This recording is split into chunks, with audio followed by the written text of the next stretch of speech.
ஒன்று ஒன்றா சொல்லுங்கள். முதல்ல கரூர் இருக்கு. கரூரில் இறந்து போன 41 பேர் இப்போ யார் கூட இருக்காங்க தெரியுமா? எங்கே இருக்காங்க தெரியுமா? அவங்க வீட்டில் இருப்பாங்க. அவங்க வீட்டில் இருப்பாங்களா? ஓ, இறந்து போனவங்களா? அப்புறம் வேற யாரை கேட்குறேன்? அவங்க குடும்பத்தில் சொல்கிறீங்கன்னு நினச்சேன். குடும்பத்தில் இருக்கிறவன் தான் இருப்பானே வீட்டில். அந்த இறந்து போனவங்க எங்கே இருக்காங்க தெரியுமா? சொர்க்கத்தில் இருக்காங்களா? அப்புறம் அவனுங்க நார்மலாக செத்துந்தா நரகத்துக்கு போயிருப்பாங்க. தாவேக்கா கட்சிக்கு வந்து செத்ததுனால தான் அவனுக்கு சொர்க்கத்துக்கு சாவாது. அப்புறம் ஒரு விஷயம் நல்லா தெரிஞ்சுக்கணும். ஆமாம், எங்கே சாவுறங்கிறத பொறுத்து தான் நமக்கு சொர்க்கமாக நரகமாங்கிறதே நிர்மாணிக்கப்படுது. கரூர் என்ன புண்ணிய பூமியா? புண்ணிய பூமி. அப்போ கரூர் புண்ணிய பூமி இல்லையா? ஆமாம். உங்கள் படை எப்படின்னா அண்ணனுக்கு ஒன்று அண்ணனே அடிப்போம் அப்படின்ற மாதிரி இருக்காங்க. எப்போ எங்கள் தலைவன் அடி வாங்கினாரு? யாருக்கிட்ட? இது எனக்கு தெரியாத. ஏதாவது அடிச்சிட்டாங்களா அண்ணா? அப்போ அப்படி இல்லை, தொண்டர்களை கேட்டு பாருங்க. அதானே, எவனாவது அண்ணன் மேலே கையை வைக்கிட்டான், அதுக்கப்புறம் வேற மாதிரி ஆயிரும். ஃபுல் செக்யூரிட்டியோட வராரு, செக்யூரிட்டியோட போறாரு, கூட இருக்கவங்களே பக்கத்தில் போக முடியாது. அதான் சொல்கிறேன். அதனால தான் அந்த பாதுகாப்பு முக்கியம்ல. ஆமாம், பெரும்பாலும் பாதுகாப்பு இருக்கிறவங்கள நம்பக்கூடாது. ஏன்னா இந்திரா காந்தியை பாதுகாப்பு இருக்கிறவங்க தான் போட்டாங்க. புரியுதுங்களா? ஆமாம், அது மாதிரி நிறைய பேர் காந்தி வரைக்குமே பாதுகாப்பு இருந்தவங்க தான் போட்டாங்க. பாதுகாப்பு அச்சுறுத்தல் அது மாதிரிலாம் வச்சுக்கணும். பாதுகாப்பு இருக்கிறவங்களையும் நம்பக்கூடாதுங்கிற. இவ்வளவு ஒய் இஜெட்டு இப்படியெல்லாம் இருந்தும் ஒரு ரசிகர் மொட்டை மாடியில் எப்படி ஏறினா? கரெக்ட், நல்ல பாயிண்ட். எவனாவது அதை பற்றி பேசுறானா? வீடு அவ்வளோ செக்யூரிட்டி வீக்காக இருக்கா என்ன? வீக்கு. நீங்கள் இப்போ 2 வீடு உங்களுக்கு எப்படி இருக்குது தெரியும்? அது நார்மலாக நியூஸ் சேனல்ஸில் போடுறாங்க. அதே மாதிரி 3வது வந்து நான் தெரிஞ்சுக்கிட்டேன். சோர்ஸ் எதுவும் இல்லை, ஸ்பை எதுவும் வச்சுருக்கீங்களா? நான் அடிக்கடி வந்து இறந்தவங்களோடலாம் பேசுவேன். ஓகே. ஆமாம், அதில் 41 பேர் இறந்து போனாங்க இல்லையா? அது இறந்து போனோன்னுமே டக்குன்னு இவர் காரில் ஏறினார். நீங்கள் என்ன பண்ண டக்குன்னு சிபிஐ ஆஃபீஸ் போயிட்டு எனக்கு எல்லாமே தெரியும் நீங்கள் சொன்னீங்கன்னா கேஸ் ஈஸியாக முடிஞ்சிடும்ல, எதுக்கு அவங்கள கஷ்டப்பட்டு என்கொயரி பண்ணிருக்காங்க? அதெல்லாம் சொல்லிட்டோம். நாங்கள் ராக்காய்பாளையத்தில் வந்து ஜோசியக்காரன் வெத்தலையில் மை போட்டு பார்த்து என்னது நடக்குதுங்கிறத சொல்லிட்டான். ஆனால் சிபிஐக்காரங்க இன்ன வரைக்கும் நம்ப மாட்டேங்கிறாங்க. நீங்கள் சொல்லி நம்பலையா? நான் சொல்லி நம்பலன்னு. சரி, அண்ணன் என்ன பேச போகிறாரு நாளைக்கு? ஏதாவது பேசுவாரா? விவாகரத்தை பற்றி ஏதாவது பேசுவாரா? விவாகரத்தா? யாரோட? அவங்க ஒய்ஃபோட தான் விவாகரத்து. பின்ன என்ன பக்கத்து வீட்டு ஒய்ஃபோட விவாகரத்து பண்ணுவாங்க? அப்படி நீங்கள் பண்ணுவீங்களா? இல்லை, அதான் கேட்குறேன். இல்லை, பக்கத்து வீடு ஒய்ஃப் பண்ண முடியாதுல்ல, அப்போ அவரோட இது தானே. அது முதல்ல விவாகரத்தான்னு தெரியணுமே. அதுதான் எதாவது பேசினா தானே தெரியும். எதுவுமே பேச மாட்டேன். ஒரு விஷயம் தெரியுமா? யாருக்குமே தெரியாத ஒரு ரகசியத்தை சொல்கிறேன். அவங்க கல்யாணம் பண்ணதையே ரிஜிஸ்ட்ரேஷன் பண்ணல. கல்யாணம் பண்ணதை ரிஜிஸ்ட்ரேஷன் பண்ணாதான் விவாகரத்துங்கிறது அது வந்து மூமெண்ட்னு இருக்கும். கல்யாணம் பண்ணதே ரிஜிஸ்ட்ரேஷன் இல்லையா, அதுக்கப்புறம் எங்கிட்ட விவாகரத்துங்கிறது? கல்யாணமே இல்லையா? கல்யாணமே பண்ணலையே. ஒரு விஷயம் பிரச்சனை உச்சத்துக்கு போகுதுன்னா நம்ம நடிகர் லாரன்ஸை கூட்டிகிட்டு வந்து நிப்பாட்டி அவர் உள்ளார இவங்களை அமைச்சு நான் பேச வச்சிருக்கேன். காஞ்சனா 5 எடுத்துடுவீங்க. 5 காஞ்சனா படம் எடுக்கிறத பற்றியா பேசிகிட்டு இருக்கேன்? அப்படிதான் பேசிகிட்டு இருக்கீங்க, அரசியலாக பேசிகிட்டு இருக்கீங்க. ஒற்றன் செய்தி நேயர்களுக்கு வணக்கம். இன்று நம்முடைய இயக்குனர் நந்தவனம் நந்தகுமார் சார் தான் இணைஞ்சிருக்கார். வணக்கம் சார். வணக்கம். இந்த கோட்டு இந்த கண்ணாடிலாம் பார்க்கும்போது வேற மாதிரி இருக்கே சார். என்ன இல்லை, வேற மாதிரினா நீங்கள் அப்படிலாம் ஹாலிவுட் நடிகர் மாதிரி இருக்கா? அப்படிலாம் இல்லை சார். நம்ம பவர் ஸ்டாருக்கு வந்து கண்ணாடி போட்டு கோட் போட்டு எப்படி இருக்குமோ அப்படி இருக்குது சார். ஓ, அவ்வளோ நல்லாவா இருக்கேன்? ஆடியன்ஸ் அவங்களுக்கு ரசிகைகள் இருக்காங்களா சார்? ரசிகைகள் இருக்காங்களா? ஸோ அதை வச்சு நீங்கள் தெரிஞ்சுக்கலாம் சார். ஸோ அண்ணான்னு சொல்லுவாங்க, அதுக்கப்புறம் பொண்டாட்டின்னு சொல்லுவாங்களா? அப்படி அந்த மாதிரி ரசிகைகளா? அப்படி இல்லை சார், ஜென்யூனா வந்து ஜென்யூனான ரசிகர் இருக்காங்க. இல்லை, நீங்கள் வேற யாரோ சொல்கிற மாதிரி இருக்கு இந்த சூசகமாக. இல்லை, இப்போ ரசிகைகள் எப்படி இருக்காங்கன்னே தெரிய மாட்டேங்குது. அதனால என்ன மாதிரி ரசிகைகள்லாம் இருக்காங்க அப்படின்னு நீங்கள் ரசிகைன்னு வேறு சொல்லிட்டீங்களா? ஆமாம். ஷையாவதா சார்? ஷையாவல? ஆமாம், கட்டின பொண்டாட்டியே ஓடி போயிட்டாங்களே, இப்போ எப்படி ரசிகை எப்படி அப்படின்னு தான். நீங்கள் வேறு யாரையோ சொல்கிற மாதிரி இருக்குது. சரி, ஓகே. தலைவர் எப்படி இருக்காரு உங்கள் தலைவர்? காலையில் எந்திரிச்சாரு. ஆமாம். என்ன அதுக்கப்புறம் எந்திரிச்சோன்னே ஒன்றுக்கு வரும். எந்த வீட்டில் இருந்து? இல்லை, ஐ மீன் அவருக்கு 2 வீடு இருக்குல்ல, நீலாங்கரில் ஒன்று, பட்டினம்பாக்கத்தில் ஒன்று இருக்குது. இதுதான் எதுன்னு கேட்டேன். இல்லை, 3ஆவதாக ஒரு கெஸ்ட் ஹவுஸ் இருக்குது. அது யாருக்கும் சொல்லலை? தெரியல எங்களுக்கு. 3ஆவதாக இருக்கிற வீட்டில் தான் இருக்கார் இப்போ. உங்களுக்கு எப்படி இதெல்லாம் தெரியும்? நீங்கள் இப்போ 2 வீடு உங்களுக்கு எப்படி இருக்குது தெரியும்? அது நார்மலாக நியூஸ் சேனல்ஸில் போடுறாங்க. அதே மாதிரி 3ஆவது வந்து நான் தெரிஞ்சுக்கிட்டேன். சோர்ஸ் எதுவும் இல்லை, ஸ்பை எதுவும் வச்சுருக்கீங்களா? நான் அடிக்கடி வந்து இறந்தவங்களோடலாம் பேசுவேன். ஓகே. ஆமாம், அதில் 41 பேர் இறந்து போனாங்க இல்லையா, அது இறந்து போனோன்னுமே டக்குன்னு இவர் காரில் அப்போ ஏறினார் நீங்கள் இல்லையா. என்ன பண்ண டக்குன்னு சிபிஐ ஆஃபீஸ் போயிட்டு எனக்கு எல்லாமே தெரியும் நீங்கள் சொன்னீங்கன்னா கேஸ் ஈஸியாக முடிஞ்சிடும்ல, எதுக்கு அவங்கள கஷ்டப்பட்டு என்கொயரி பண்ணிருக்காங்க? அதெல்லாம் சொல்லிட்டோம். நாங்கள் ராக்காயபாளையத்தில் வந்து ஜோசியக்காரன் வெத்தலையில் மை போட்டு பார்த்து என்ன நடக்குதுங்கிறத சொல்லிட்டான். ம். ஆனால் சிபிஐக்காரங்க இன்ன வரைக்கும் நம்ப மாட்டேங்கிறாங்க. நீங்கள் சொல்லி நம்பலையா? நான் சொல்லி நம்பலன்னு இல்லை, ஜோசியக்காரனே சொல்கிறதுக்கு இருக்கான். ஆமாம், இப்போ வந்து நாங்கள் போப்பாண்டவர்கிட்டேருந்து ஒரு அசிஸ்டண்ட்டை நாங்கள் வர வச்சுருக்கோம். ஆமாம், இந்த மாதம் எண்டில் வந்துடுவோன்னு பார்க்குறேன். ஆனால் அவங்கள வந்து அந்த வரவிடாமல் திமுககாரங்க தடுக்கிறாங்க. திமுககாரங்க? ஆமாம், சீரியஸாக அவங்க வந்து அவங்களால மட்டும்தான் தலைவர் டென்ஷனாக இருக்காப்புல திமுகவால். ஆமாம், அவங்களால மட்டும்தான். இல்லையா, அவர் இந்த நாளைக்கு கூட பேச போகிறாரு தஞ்சாவூரில், வழக்கம் போல் வந்து தீய சக்தி செய்தார்களா? ஏன் கண்டிப்பாக சக்தி நம்ம டெவலப் பண்ணி ஏற்றிக்கணும் இல்லையா. தஞ்சாவூரில் இருக்கிற பிரகதீஸ்வரர் கோயில் இருக்கார் இல்லையா, அவர் சிவபெருமான். ஆமாம், வெறும் பெரிய லிங்கம் மட்டும்தான் இருக்கும், உருவமே இருக்காது. அந்த லிங்கத்தை பார்த்து நம்ம லிங்கம் நல்லா இருக்கணும் அப்படின்னு ஒரு கும்பிடு போட்டுக்கணும் இல்லையா. ஆமாம், அதெல்லாம் செஞ்சால் தானே அடுத்தாப்புல சக்தி வேணும் இல்லையா. நம்ம தூய சக்தியாகவே இருந்தாலும் தீய சக்தி அழிக்கிறதுக்கு மென்மேலும் ஒரு சக்தி வேணும் இல்லையா. பின்னாடி ஒரு மக்கள் படையே இருக்கே. அதான் நீங்கள் இப்போ நாங்களாம் சும்மா இல்லைல்ல, நாங்களாம் பார்த்தீங்களே எங்களோட படை எப்படிப்பட்டதுன்னு. கையில் வந்து துப்பாக்கி வச்சுருந்தது, என்ன இது வேலு இதெல்லாம் வச்சுருந்தா தான் படைன்னு இல்லை. ஆமாம், உங்கள் படை எப்படின்னா அண்ணனுக்கு ஒன்று அண்ணனே அடிப்போம் அப்படின்ற மாதிரி இருக்காங்க. அப்படியா? எப்போ அண்ணன் அடி வாங்கினாரு? இருக்காங்களே. எப்போ எங்கள் தலைவன் அடி வாங்கினாரு? யாருக்கிட்ட? இது எனக்கு தெரியாத. ஏதாவது அடிச்சிட்டாங்களா? அப்போ அப்படி இல்லை, தொண்டர்களை கேட்டு பாருங்க.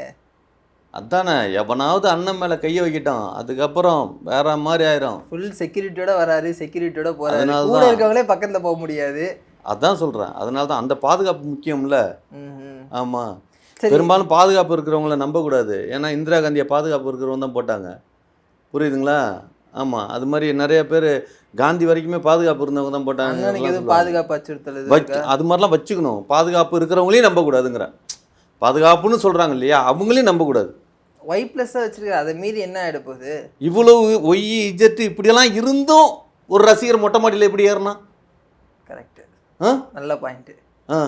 எவனாவது அதை பற்றி பேசுகிறானா? வீடு அவ்வளோ செக்யூரிட்டி வீக்காக இருக்கா என்ன? வீக்கு கதவு இருக்குது. மத்தியம், அதாவது ஒரு விஷயம், மத்திய அரசு நமக்கு சப்போர்ட் பண்ணுறேன் அப்படிங்கிற மூமெண்ட்டில் தான் எல்லாம் கொடுக்குறாங்க. ஆனால் இந்த ஒன்றிய அரசு அமுச்சு விட்டவங்களும் சோறு போட மாட்டேங்கிறாங்க. நீங்கள் தான் வாங்கி கொடுக்குறது ஏதாச்சும் ஒரு விஷயம். இப்போ உங்கள் வீட்டிலேருந்து நீங்கள் கிளம்பி இங்கே வர்றீங்க அப்படின்னா, புரியுதுங்களா, உங்களுக்கு நீங்கள் தானே சாப்பிட்ணும். சாப்பிட்டீங்களான்னு நாங்கள் கேட்டால் சாப்பிட்டோம்னு சொல்ல வேண்டியதானே. சாப்பிட்லன்னு சொன்னால் அது எவ்வளோ பெரிய தப்பு.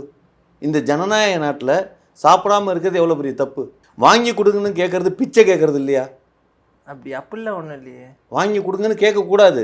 ஒரு பிச்சைக்கார நாடாக இந்த சமூகத்தை மாற்றி வச்சுருக்காங்க திமுககாரங்க. எல்லாத்தையும் கேட்டு கேட்டு வாங்குறாங்க. அண்ணன் வந்தால் எப்படி அம்பானி மாதிரி மாற்றிடுவாரா? அம்பானி மாதிரி மாற்றுவோமெல்லாம் தெரியாது. ஆமாம், மோடி குஜராத்தில் என்ன பண்ணாரோ, மோடி குஜராத்தில் நிறைய பண்ணியிருக்காரு. அதான் கலவரெல்லாம் நடந்திருக்கு. அது மாதிரிலாம்.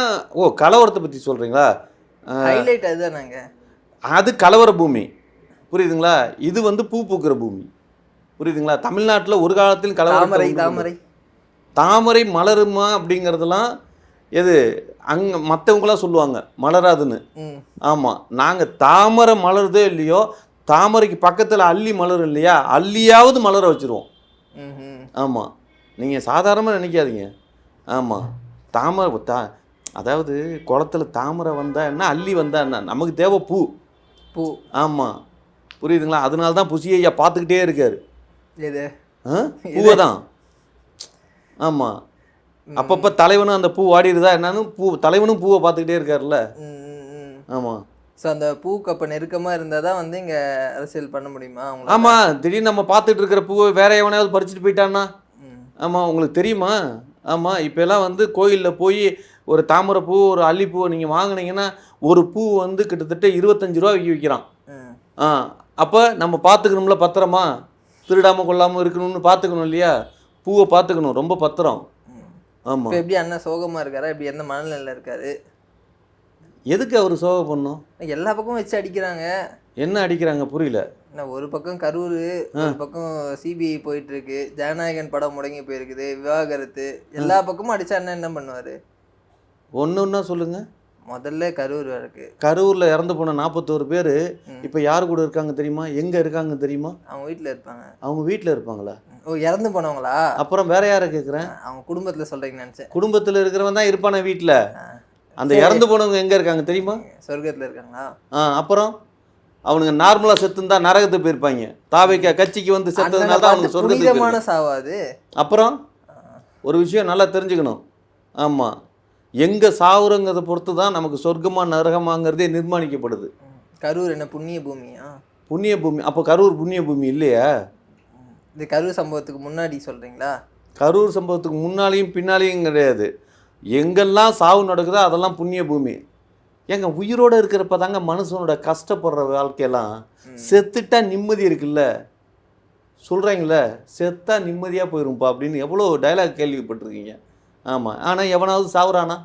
டைலாக் மட்டும்தான் வரும். அதான், எவனும் சாக மாட்டேங்கிறான். அதனால தான் தலைவனோட இடத்துல வந்து செத்தா அது சொர்க்கத்துக்கு போனேன். அவங்களாம் இப்போ சொர்க்கத்தில் எப்படி தெரியுமா இருக்காங்க? அப்பப்போ என்கிட்ட வந்து நான் நல்லா விசாரிப்பேன். உங்ககிட்ட வந்தா நான் கேட்பேன் அவங்கள்ட்ட, எப்படி இருக்கீங்க என்ன அப்படின்னு. ஆமாம் சார், அப்படியே கேட்டு சொல்லுங்க. அண்ணனுக்கான வரவேற்பு எப்படி இருக்கு? ஜெயிச்சிருவாரா? அதெல்லாம் வேற லெவலில் இருக்குது. ஜெயிச்சிருவாரா? ஆமாம், நீங்கள் ஒன்றும் இல்லைங்க, நல்லா ஒன்று தெரிஞ்சுக்கங்க. 2026 சிஎம், 2031 பிஎம். அப்புறம் சரி, ரைட். அதுக்கப்புறம் பணமா சொல்லுங்க. காசா பணமாவா? காசு கொடுத்து பணம் கொடுத்து ஓட்டு வாங்குறதெல்லாம் அதெல்லாம் மற்றவனுங்க. இன்னைக்கு காலையில் கூட ஊனமுற்றவருங்க மீனவர்களுக்குன்னு காசு போட்டாங்க. யார்? முதல்வர் போட்டிருக்காரு. ஆமாம், இந்த முக ஸ்டாலின் இருக்காரு. அவர் பண்ணுறது அநியாயத்துக்கு காசை வாரி, கவர்மெண்ட்டு காசை வாரி இறக்கிறாரு மக்களுக்கு. அது மாதிரி பண்ணக்கூடாது. ஒரு திட்டம் போட்டு செலவு பண்ணணும், புரியுதுங்களா? ஆமாம், இல்லை அவர் காசே கொடுக்குறாரு, கவர்மெண்ட் காசு தானே கொடுக்குறாரு. அதைத்தாங்க ஊரா விட்டு நெய்யே என் பொண்டாட்டி கையன்னு சொல்லி எல்லாத்துக்கும் தூக்கி கொடுத்துடக்கூடாதுல்ல.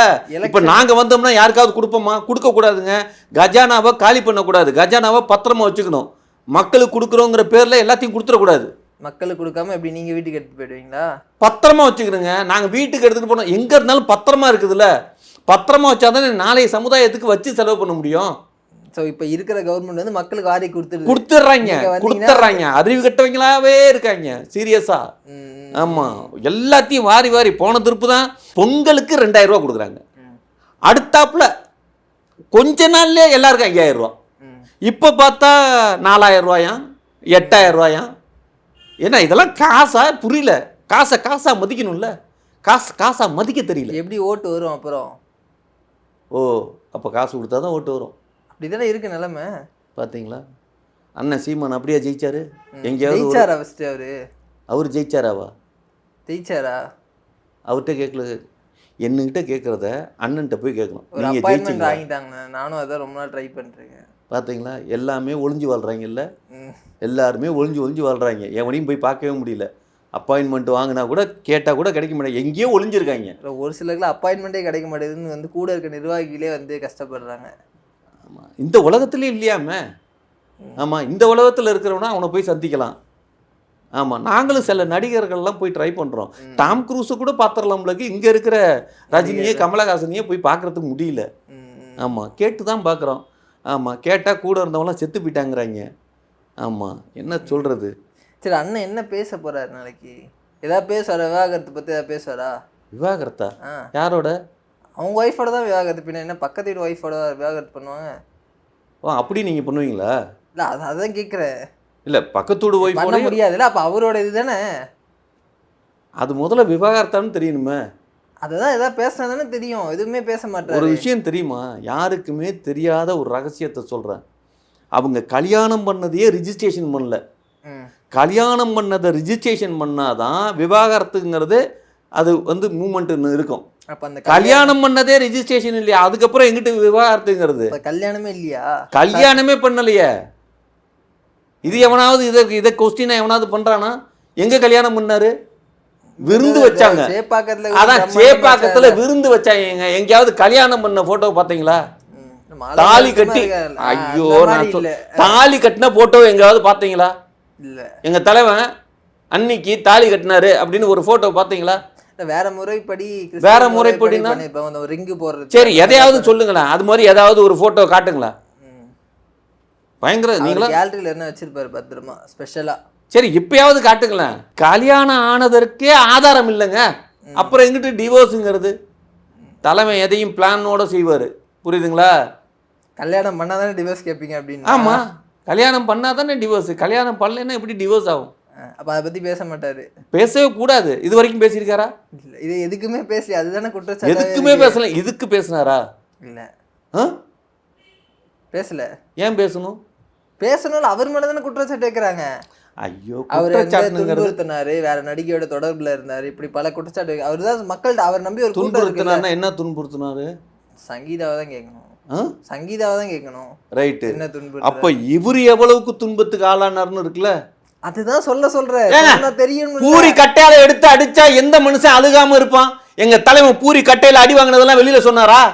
திடீர்னு சாப்பிட்டுக்கிட்டு இருக்கிறப்ப அப்படியே சோத்தள்ளி மூஞ்சில அடிச்சு அந்த மூஞ்சியெல்லாம் சோறா இருந்து அதெல்லாம் இதானது, அந்த இதெல்லாம் எங்க போய் வெளியில போய் சொல்ல முடியுமா?